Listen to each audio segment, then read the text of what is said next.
I've heard it's like a 10-second delay, so we'll put that to the test. Right now it's 7, 8, 9, 10, something like that. Wow. No, a 10-second delay. That's what I'm talking about. Yeah. But I've got a 90-minute delay called Madhouse with John Larroquette and Kirstie Alley. Is that a VHS? It's one of my 400 VHS. Yeah. Look, that was a John Larroquette masterpiece. Okay, John Larroquette don't just put his name on anything, my friend. All right. Yeah, and I'll take your word for it. Correctly, that's the movie that drove Kirstie Alley to Scientology. It is. Really? Yeah, I think it is actually. Yeah, it's from Orion though. So there you go. Orion, Rick. Well, see, that's a whole story that we're going to have to talk about, another time, because I got to know those details. But before, we're not going to talk about that tonight. We're here to talk about the quote unquote surprise season finale of What If. Now, for the last 9 weeks, I and some of my fellow Earth's Mightiest Critics who I have assembled here have been under the assumption that it was going to be a 10-episode season, but it's only 9, which I'm kind of relieved at, because based on, and we'll get into the episode, but while I was watching it, I was thinking this feels very season/series finale-ish. What are they going to do for a 10th? Is it just going to be like a bookend or something? But no, that was it until season 2.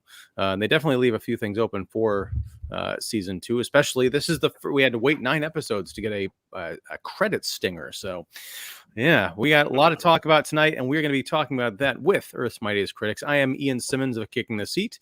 We also have Mark the Movie Man from the Spoiler Room and Special Mark Productions.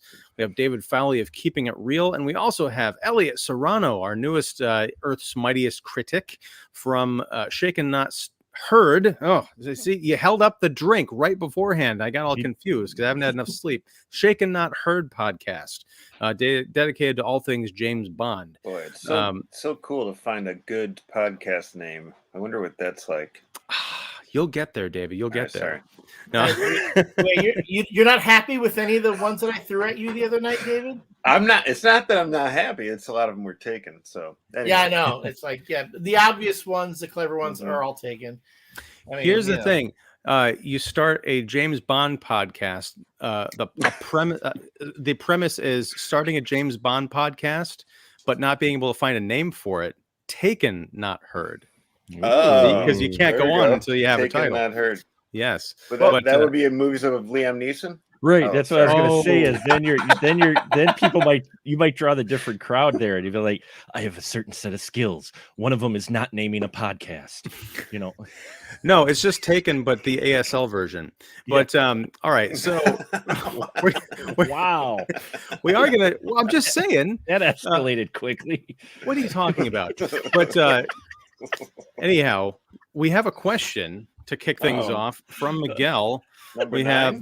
Yeah, my first question is, if Vision can cut Thanos in half that quick, why didn't that happen in Infinity War when Thanos first showed? Well, okay, so this is sort of a question from last week's episode, because that's when Thanos got, sliced in half. And I guess because for anybody who's watching this, I don't know why you would watch this without having watched, What If, possibly in its entirety. We're going to throw up people who just like to hear us. That explains. We have a small, very dedicated audience of 2. I think you hit the nail on the head, David. But no, okay. So last week, Thanos showed up as Mega Ultron, as I'm calling it. It's like Vision in the Ultron suit, just kind of butters him in half. It's a very cool. Ultron. Well, just wait till we get to Zolatron later in this episode. Oh, it's true. But no, I think the reason is because Vision was not that devious. I feel like he was still in hero mode back in the Avengers movies, whereas this Ultron Vision mashup is like, I'm just gonna saw this guy in half. He's I don't care if he's a living being. Well, I mean, it's also the fact that Vision in this version is a merger of Vision and Ultron. Right. Yeah. So, and he had all the Infinity Stones at his disposal. So, slicing Thanos like a loaf of bread was, he had the ability to do that. Well, here's the thing, and this is getting into like weird, who would win in a fight, Superman versus Batman. That's okay. That's what we're here for. Yes, it's Superman. true. I agree. Superman. I wholeheartedly Right. agree. Anyone who tells you it's Batman is just straight up deceiving themselves. Depends who's writing it. True. But take any Superman along the line and take the Batman of that same era. Superman wins every freaking time. I'm sorry. But anyway, I'm digressing. No, I have a question. I have a caveat to that, a challenge. What if the Batman of that era actually has a kryptonite lined top of the back of a toilet? Why a toilet? Because that's what he used that in Batman v Superman. Donna Justice, my favorite. Donna, who's Donna Justice? That's what I every time I think Dawn of that of movie. Justice. Well, yeah, I always say it in my head, Dawn of Justice, but like really quickly. So I've come up with this fictional Justice League member named Donna Justice. Yeah.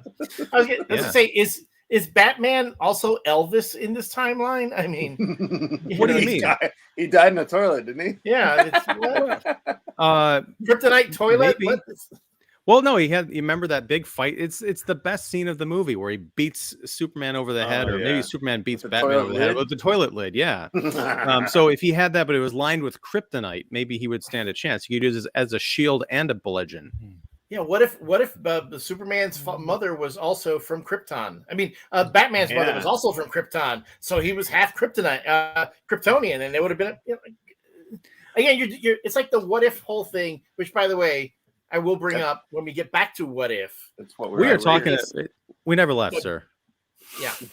All I know is that whole thing, that bit in Dawn of Justice, Batman v Superman, where the plaintiff. I mean, I tell you, they should have done Batman v Superman. I wanted Judge Wapner to be there to like render a judgment on the whole thing.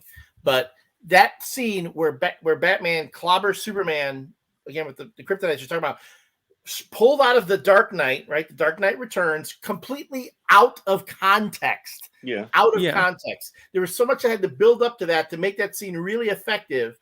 And Snyder just decides, if it happened in the comic books, we're going to do it here in the movie, and we'll just throw that in the beginning, and all the fanboys will love it, and they'll want another Snyder cutting.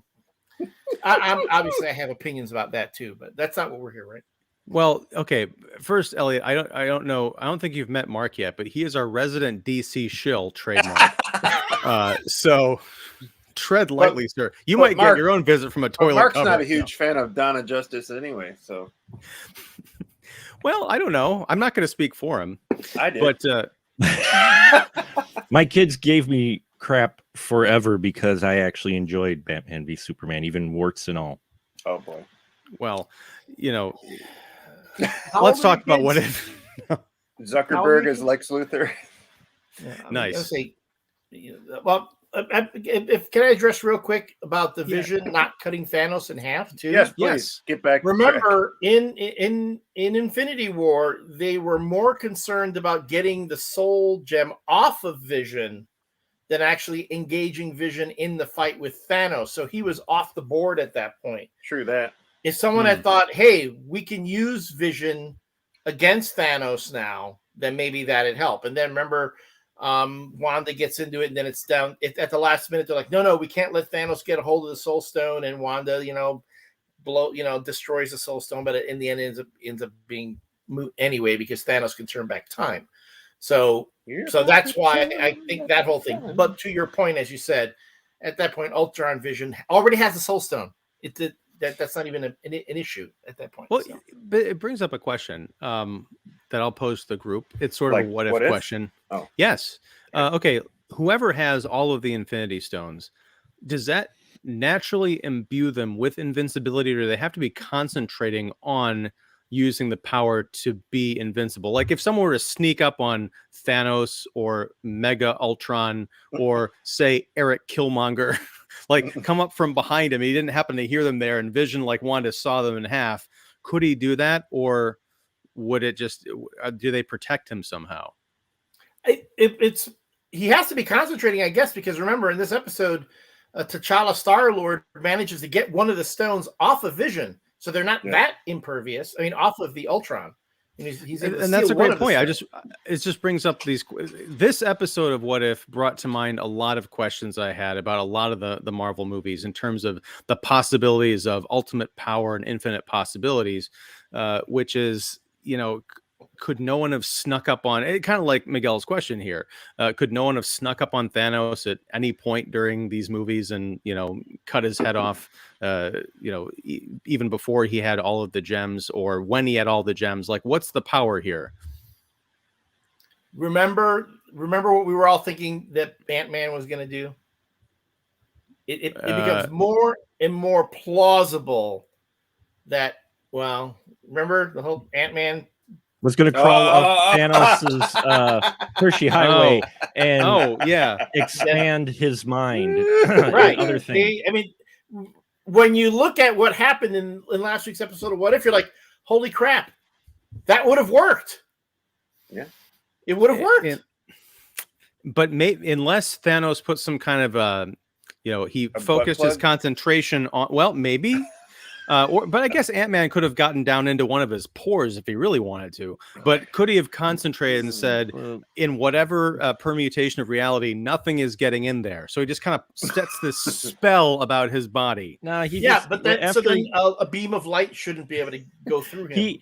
I don't understand this series at all. He got the 5 stones and he got plot armor. Okay, let's just put it that way. Okay, the 5 Infinity Stones give you plot armor. All right, plot armor, literally. Now, okay, literally plot armor.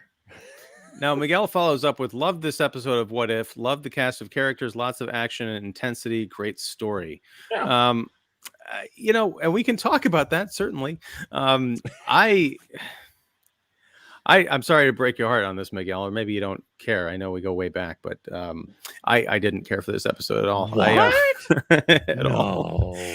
My big problem is, again, a tonal thing. We went back to that damn Vegas episode from a couple of weeks ago where, like, there's way too much jokey nonsense going on.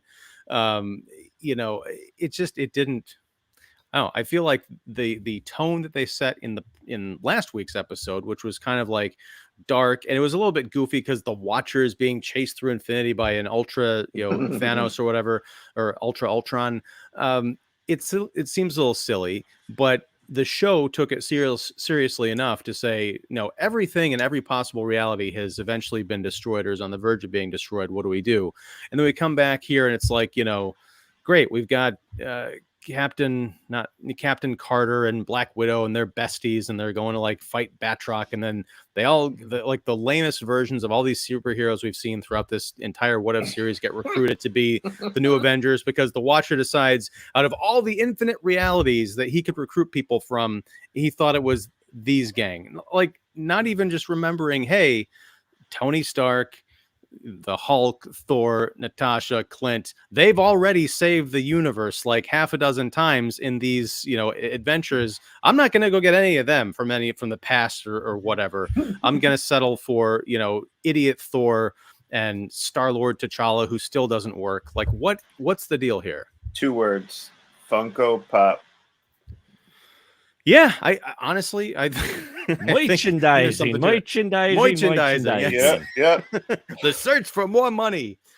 I mean, that's why they selected that team. I would argue against the tone personally. I didn't have any problems with the tone at all with it, the way it jumps with the humor in that, because if you look at that, what they call the Avengers Age of Ultron, that movie still, I've watched it a number of times, still doesn't work for me outside of just being one big setup. It does have a lot of jumping from humor to, trying to go to the dark tones. This felt like it was a continuation of Age of Ultron in many ways as far as the tone goes. The tone jumps in that movie, not nearly as much as in this episode, but it does still jump, especially the way they open it up and everything with it. I mean, for me, I have been trying to accept Age of Ultron and see what a lot of other people see, and I'm glad people enjoy it. I watch it though, and I just I can't get into it. But as far as the tone goes, it definitely felt like it was a continuation of that story in many ways. Okay, hold on. Hold on. Here we go. You What? can't get into Age of Ultron, but Batman versus Superman works for you. I knew that was coming. Donna Justice. And you've got kids. Yes, I've got kids. Yes. But your kids recognize your flaws. Yes, they do. They That's- pointed out. that is- They pointed it out every day when they were in high school, and now when they're in college, they text me the flaws. So the daily dad flaws. Yeah. the daily No, dad flaws. But no, and I would like to jump in with a few points now. Thank you, Elliot. That is the purpose of having children, is so you can have living reminders of all That's your true. shortcomings.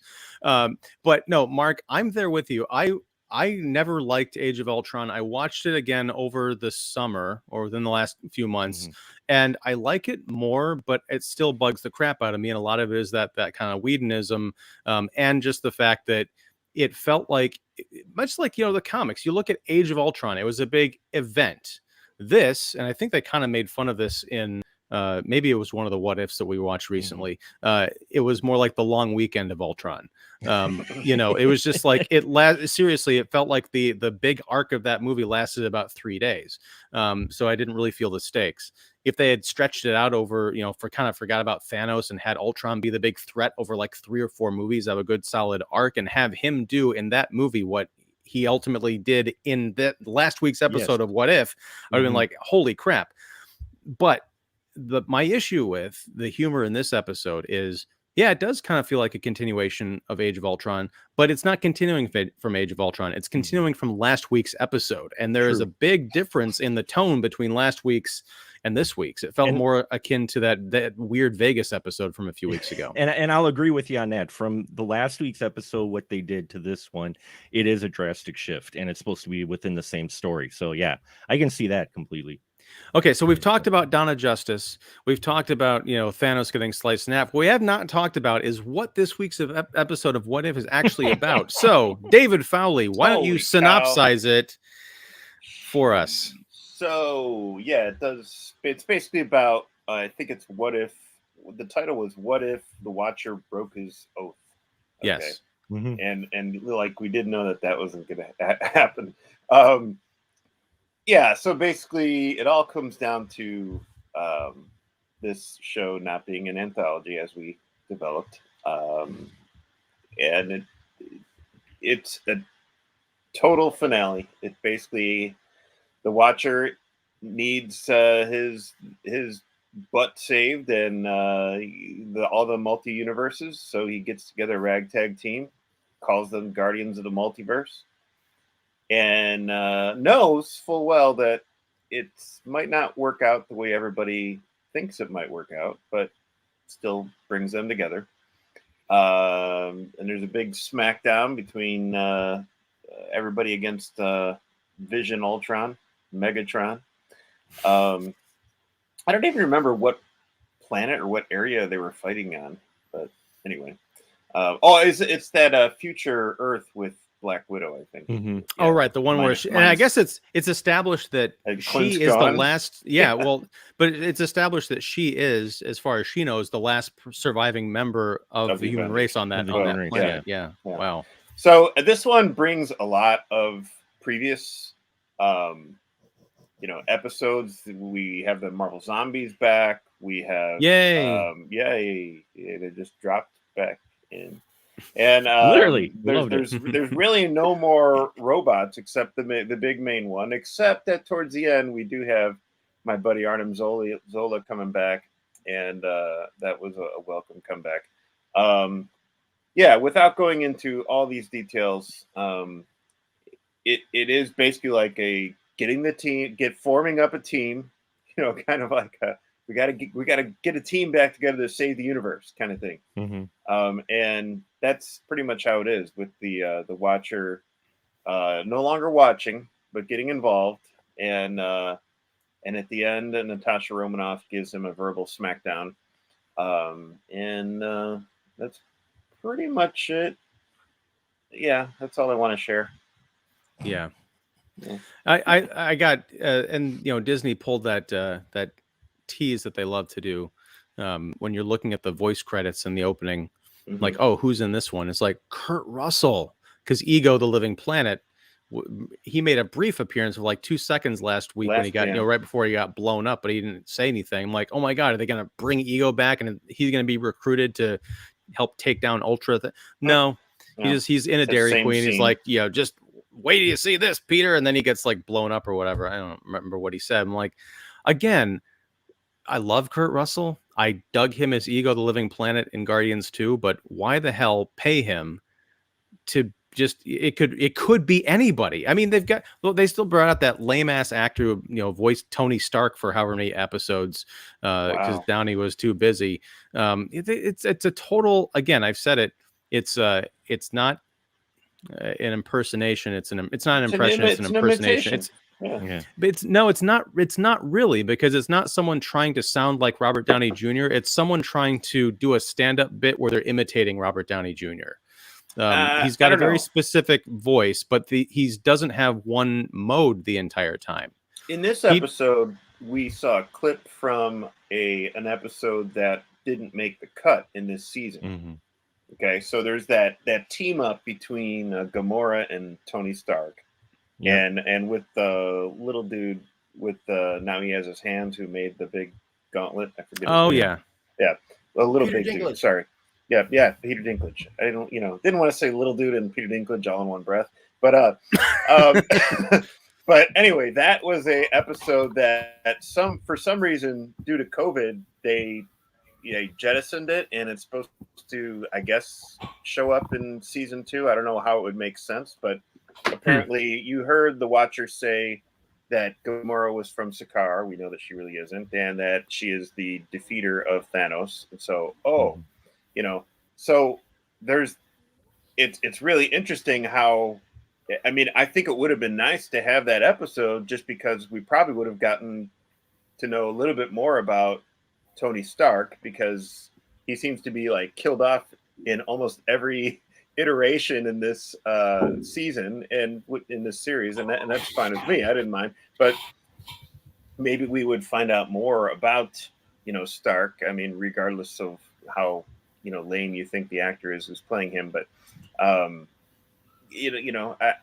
actually, the footage that we saw from this episode with him, I felt like it was less of like a stand-up routine, as you mentioned, and more kind of along the lines of how Downey sounds and using lines from previous Tony Stark bits from other movies. So it was fine. But it almost really felt like some kind of deleted scene injected into this episode. It flew right by me. I was like, oh, what's this? They're in some other reality. What's going on? Doesn't matter. It's already over. They have a special machine that can chomp Infinity Stones. When was that built? What purpose did it serve? How did they know that it could destroy Infinity Stones? Just way too many questions. But yeah, the Tony Stark thing. I mean, the last thing I'll say about it is that is one mode that Robert Downey Jr. has used with that character, the kind of like the fast talking, quippy version of Tony Stark.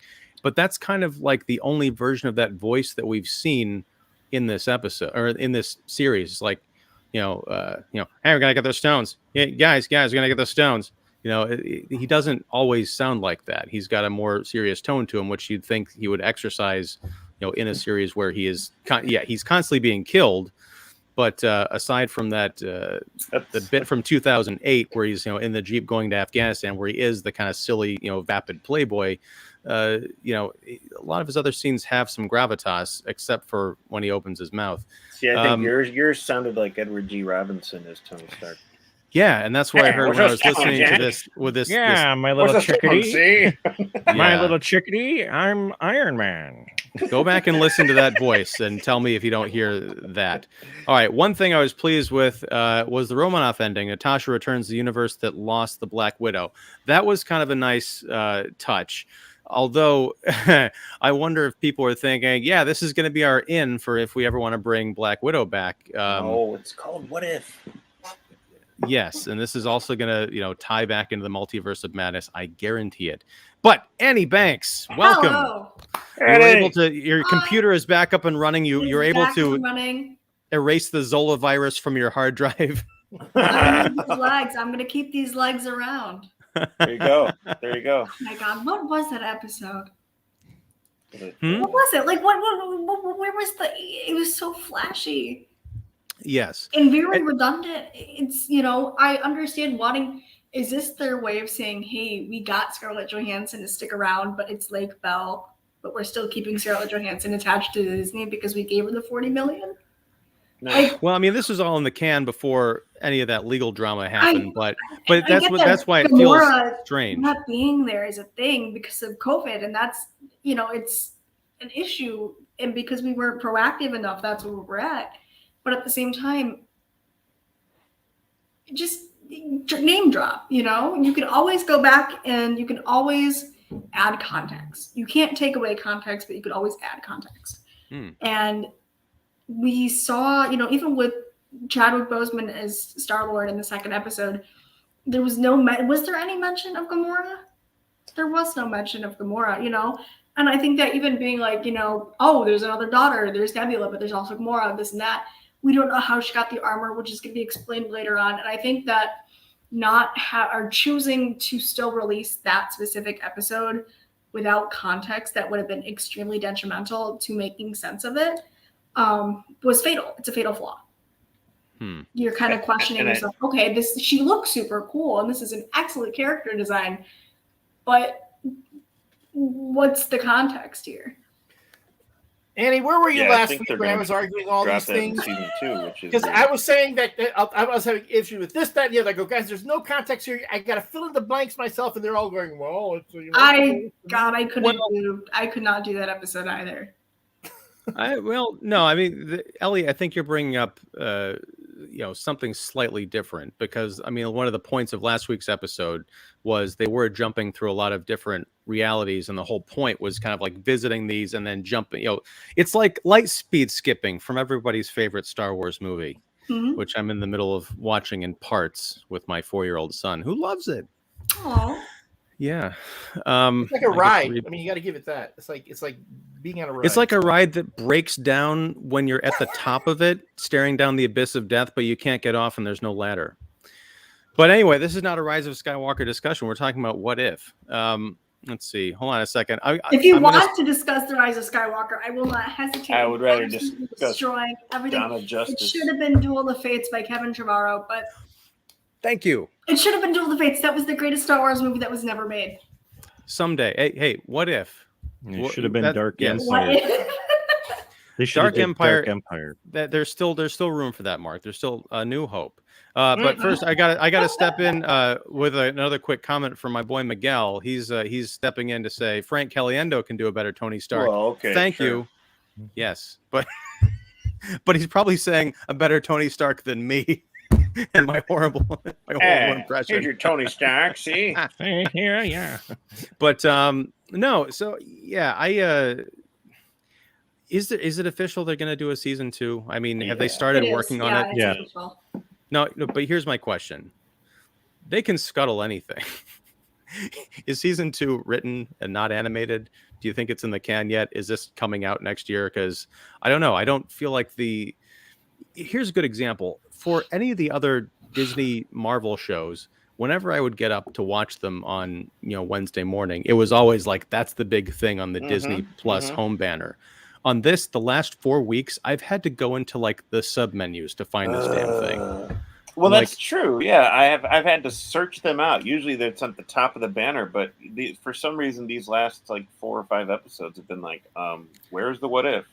I think the reason is Disney Marvel might literally be trying to bury this series. It falls under like the Loki sub tab, and I had to flip through all the Thor stuff to get to it. I'm like, is it worth digging up?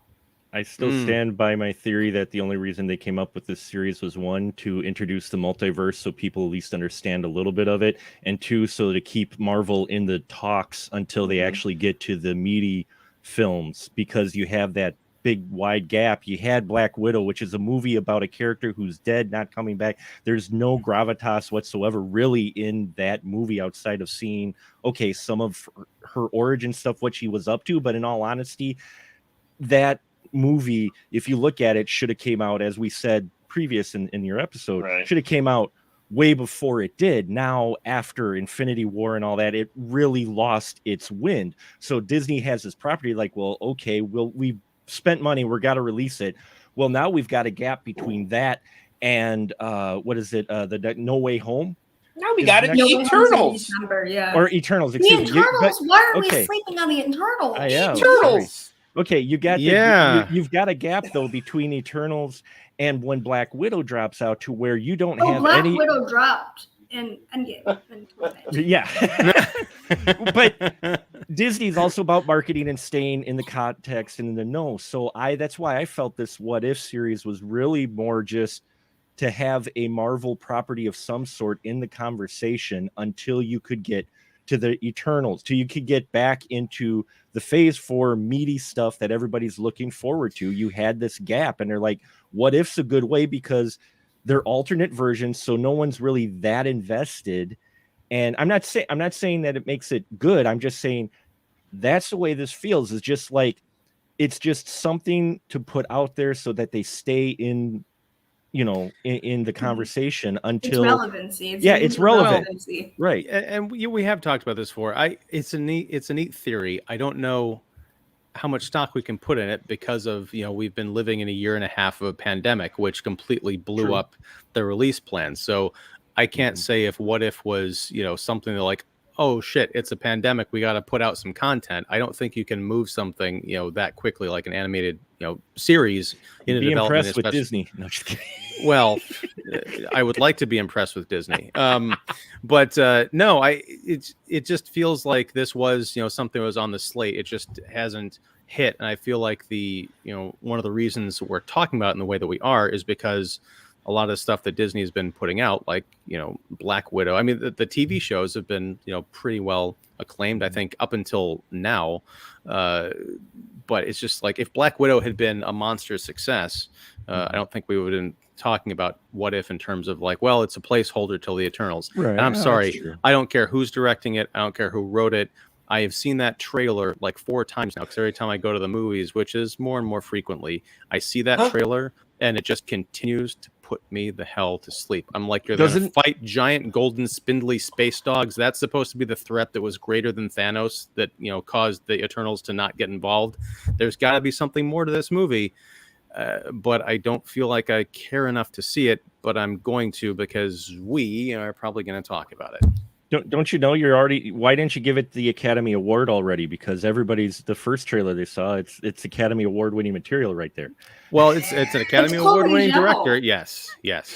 Don't get me wrong. I love the director. I'm just saying that I just found it, especially that first trailer, Ian, and we had that discussion to where the first trailer, it was like people immediately screamed, "Oh, this is Marvel. They're putting their mark out to get Oscars." And I'm like, it's the first trailer of people hugging and standing around, and that's but you're onto something there, Mark, because it wasn't only for an Academy Award winning director Chloe Zhao, it was the way that trailer was put together or the way it was presented to the audience. It made it look like, oh, this is going to be the art house Marvel superhero movie. Like we're barely going to show anybody using powers in this thing. It's going to be like standing around like, sorry, that sounded way different in my head. Trailer. It sounded like more this like ain't Tony your Stark. nephew's MCU. Yeah, there you go. I don't have a nephew. With the What If series, I guess for me, I didn't need that explanation because of the way this series played out, and maybe it's because I'm the Gleek of the group here, and I'm not the Marvel fan. Okay, do you know what Gleek means? I know the Gleek is the monkey that was. Gleek means a fan of Glee. A what? That also means that, but if you're old enough, TV show. Yeah, if you're old, I guess it depends what generation you're from. If you're old like myself, that's the monkey of the Wonder Twins. Okay, so it also means it's also a slang for spitting. Well, there you go. See, I learned that on a season of The Real World several years ago. That fits me to a T. Wow. Yeah. Or if you're a Voltron fan, or not Voltron. Anyway, Battle of the Planets. Planet of the Planets. You could say I'm the Keop of the bunch. I'm the Keop. There you go. But y'all are old. Sorry, we are old. But I guess for me, the series, and maybe it was because I'm not as invested in these characters as I was with the live action characters. For me, it not having the context didn't really bother me just because of the way the series. So okay, they randomly go grab Gamora. We've established there's multi shards, and maybe okay, we didn't set her up. It would have been nice to see her, but it didn't take me out of it. Me personally, just because the way they do the multiverse, okay, it would have made more sense though if you want to go back, have Howard the Duck be pulled and have him fight. That would have been awesome. I was just going to say, because Mark, you hit on the head with Gamora and the armor and whatever's going on. It doesn't matter to me why she's there. And, you know, if we came in on a part of a scene that's supposed to be another episode, it doesn't register with me. But what if they had pulled Howard the Duck from another dimension? If Howard the Duck had suffered from that radiation accident and become the Hulk? Because and this goes to Miguel's point. What if needs more variety of characters as well as personality variants as well? Yeah, and you know, and right on, David, as well.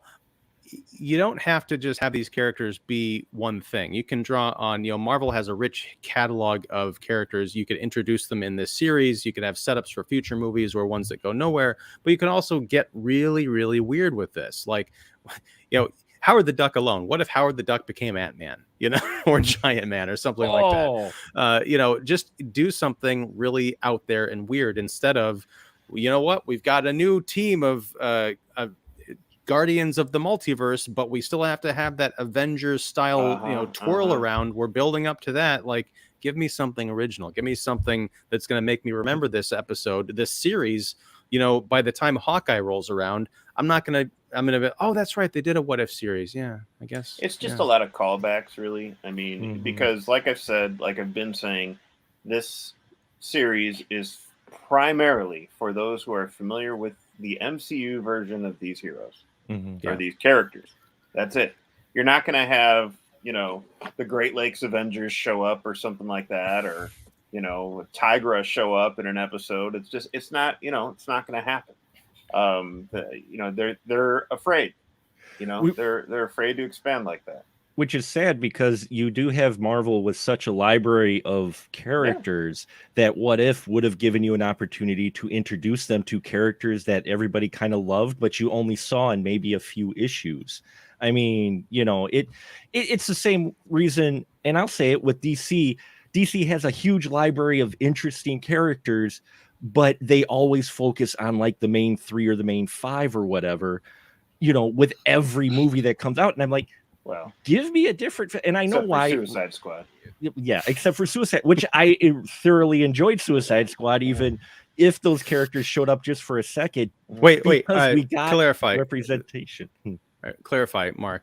Suicide Squad, the Suicide Squad, the Suicide Squad franchise, because the Suicide Squad. Excuse me, the Suicide Squad, far better than Suicide Squad. Okay. I don't have to kick you out. But it would have been nice with the What If to see, or what if Joe, you know, schmuck guy who doesn't do anything happens across a soul, an Infinity Stone, or, you know, do things that'll break you out to where it might be within the same universe. You might have a character show up, but do stuff that's really out there. That's what's cool. That's how the Molecule Man became a character, is that he was just a schmo and he got really powerful. Go ahead, Elliot. Sorry. I'm saying you're talking season 2 stuff.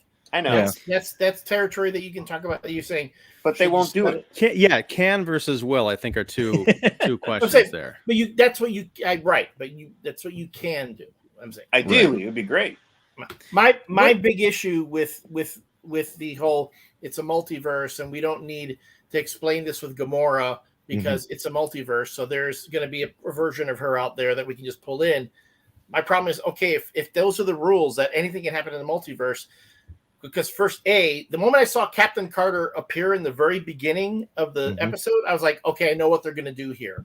At this point, I go, oh, it's a wrap up. They're going to bring back all these characters from previous episodes. They're going to team them all up, and they're going to fight Ultron. And, you know, in writer brain, at that point, there were no surprises for me.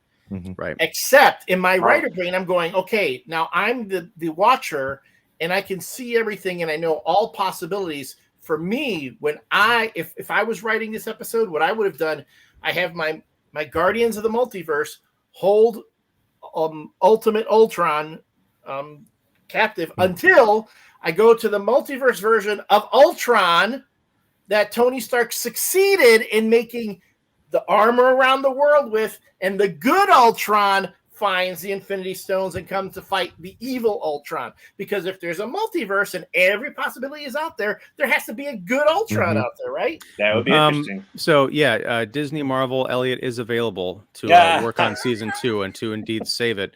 Okay. Oh my gosh, hold on a second. What is last happening? last couple of minutes of Who's the this show, guy? we've got Mike Crowley from Yeah, I You'll resemble Probably that. Agree. Mike, are you driving back from Last 2 screening? minutes, huh? Yes. Yeah, but that's that's why I had the camera off. Okay. Okay. So real quick, because we're about ready to wrap up and head into our Venom 2 live stream. But what did you think of What If? Ooh, exciting. I kind of liked how they actually connected the characters together, even though it felt a little weird since the show's supposed to be episodic in the first place. Yeah. And from what I could gather from, watching it in a theater lobby, like on my telephone, to quote How they David, intended. you're watching a movie on your effing telephone. It was kind of a nice way to wrap everything up, even if it felt a little too much like they were playing by the numbers. They're like, okay, we got to connect the things together, because if we don't connect all the things, then nobody's going to care. But in the end, See, hey, so Why at do least you pull off a can tell it was really a great transatlantic accent? Can you do that again, please? Yeah, exactly. The transatlantic accent should be present today. I think we should reintroduce that to society. However, Mike, No, I agree. you have to be the one to integrate. I did not know tonight Yes. would be the day we all did our impressions.